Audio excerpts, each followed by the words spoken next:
January 17, Iraq time, marks an unrecognized milestone. The United States has been bombing that country almost continuously for a quarter of a century. What has the U.S. been trying to accomplish with all these air attacks? And what has been the effect? The air attacks have occurred in 5 phases. But to fully understand this history, we need to go back to the beginning of air power theory. The tactical use of air power sought to defeat enemy air attacks and to strike enemy ground forces. But the horror of World War I led some air power advocates to propose a new idea: use air power strategically, to strike at an enemy's economy, population, and political leadership, thereby winning wars without costly ground campaigns.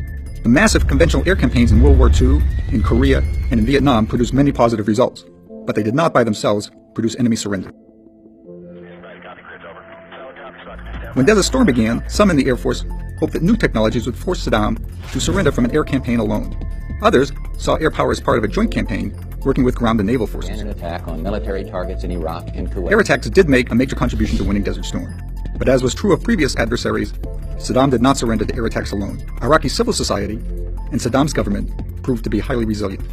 After the war, Saddam used his own air power to suppress insurrections and stay in power. So the U.S. instituted no-fly zones in the north to protect the Kurds and in the south to protect the Shia. These were successful in protecting the threatened groups, but no-fly zones turned out to be major military operations. Maintaining them year after year required continuous suppression of Iraqi air defenses and periodic attacks on the Iraqi military. I take the fact that he develops weapons of mass The destruction. U.S. launched a new wave of air attacks during the invasion of Iraq in 2003. These attacks looked a lot like those of 1991, with 2 changes. The first was attacking Iraqi leadership directly, called decapitation. The second was called shock and awe, hitting a society so hard and in so many ways that it becomes disoriented and collapses. Both failed. Saddam evaded attack, and although Iraqi society suffered, Saddam did not surrender. In other areas, air power again made major contributions. During the long Iraqi insurgency, air power played a useful but secondary role because insurgencies produce only a few and then very fleeting targets. Many air missions were taken over by UAVs. Their patience and precision matched the nature of counterinsurgency. Over the years, a conventional wisdom has arisen about the use of air power. Decapitation is hard to do, but can sometimes be successful if there is a small group of charismatic enemy leaders. Strategic air attack can cause a lot of destruction, but its ability to win wars on its own is unproven. Battlefield support can be very effective, but it needs a viable ground force, U.S., allied, or local, to win battles. In 2014, President Obama pledged to disrupt and ultimately destroy ISIS.